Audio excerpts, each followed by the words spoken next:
Bismillahirrahmanirrahim. Perkenalkan, nama saya Agam Reski Pratama, utusan dari Pondok Pesantren MA Darul Arkam Muhammadiyah, Gombara. Salam santri, kreatif, solutif, inovatif, berkemajuan.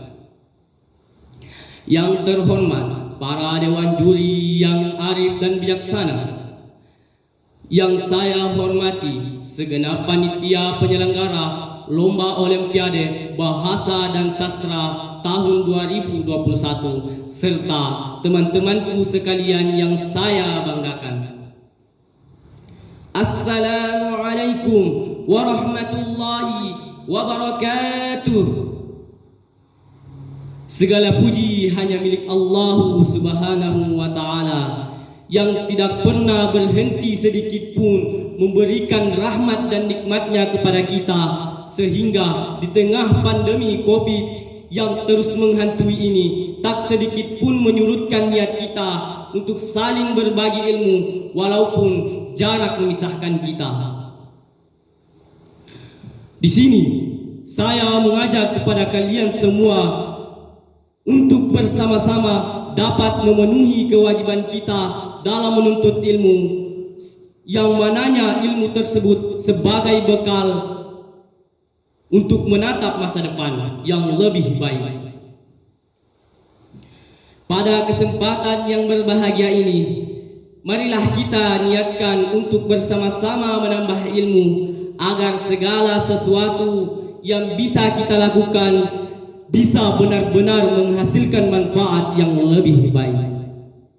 Di tempat ini, saya akan menyampaikan sebuah pidato yang bertemakan urgensi bahasa dan sastra Indonesia sebagai pengukuh identitas, kebangsaan, dan kemerdekaan belajar.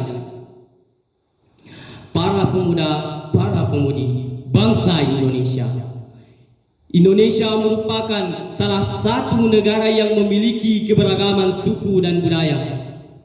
Keberagaman suku dan budaya tersebut di Indonesia memunculkan kekayaan bahasa dan sastra, sehingga keberagaman bahasa yang ada menjadikan Indonesia membutuhkan bahasa persatuan yang berfungsi sebagai sarana komunikasi. Maka Indonesia memilih bahasa Indonesia sebagai bahasa pemersatu dengan sebuah bahasa yang besar dan layak menjadi sebuah kebanggaan.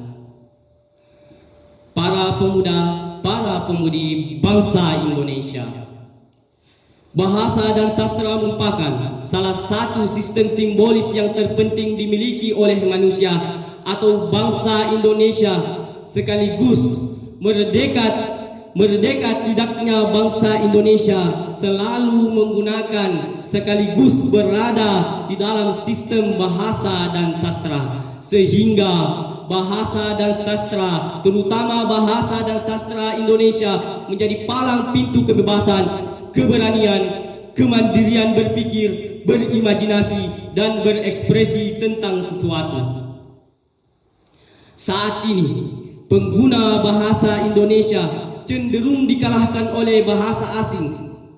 Padahal pengutamaan bahasa Indonesia sebagai identitas nasional yang merupakan salah satu tanggung jawab bagi seluruh rakyat Indonesia.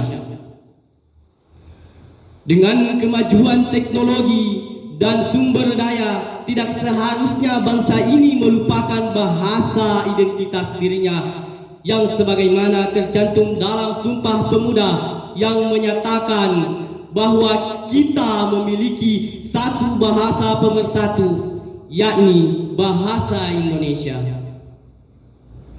Upaya meraih identitas bangsa melalui bahasa itu akhirnya dinyatakan melalui suatu kerapatan atau kesepakatan yang disebut oleh pemuda Indonesia pada masa itu sebagai Kongres Pemuda Indonesia yang dilaksanakan tanggal 28 Oktober tahun 1928 atau sekarang kita kenal sebagai Sumpah Pemuda.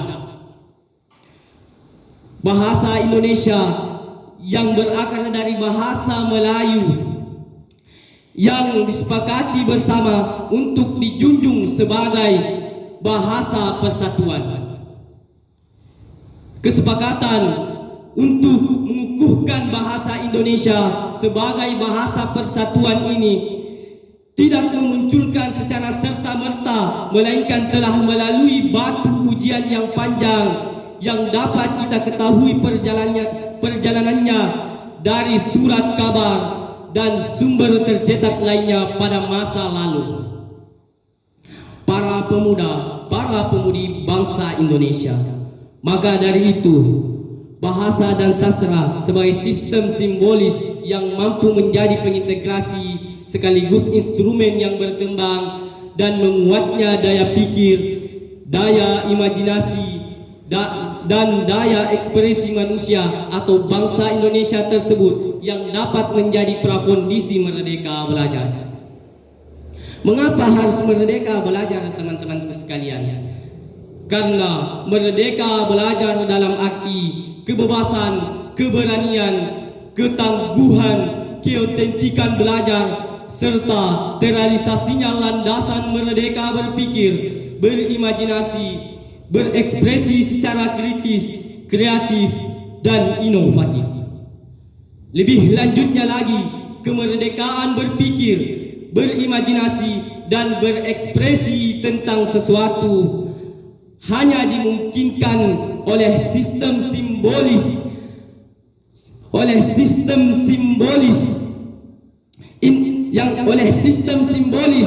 bahasa dan sastra Indonesia yang terbuka, inklusif, dan kaya dalam beraneka ragam suku dan budaya.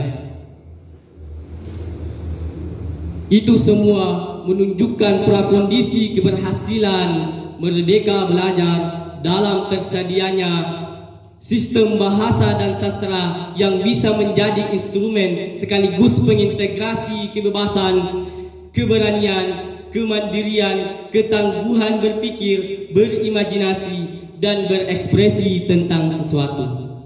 Haluan, desain, format, dan tata kelola politik bahasa Indonesia, bahasa dan sastra Indonesia harus ditujukan untuk mencapai hal tersebut.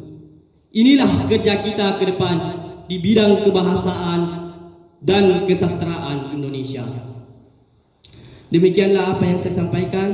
Kurang dan lebihnya mohon dimaafkan.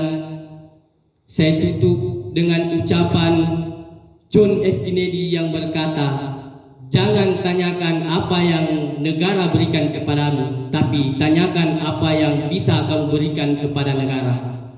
Wabillahi taufiq wal hidayat. Assalamualaikum warahmatullahi wabarakatuh.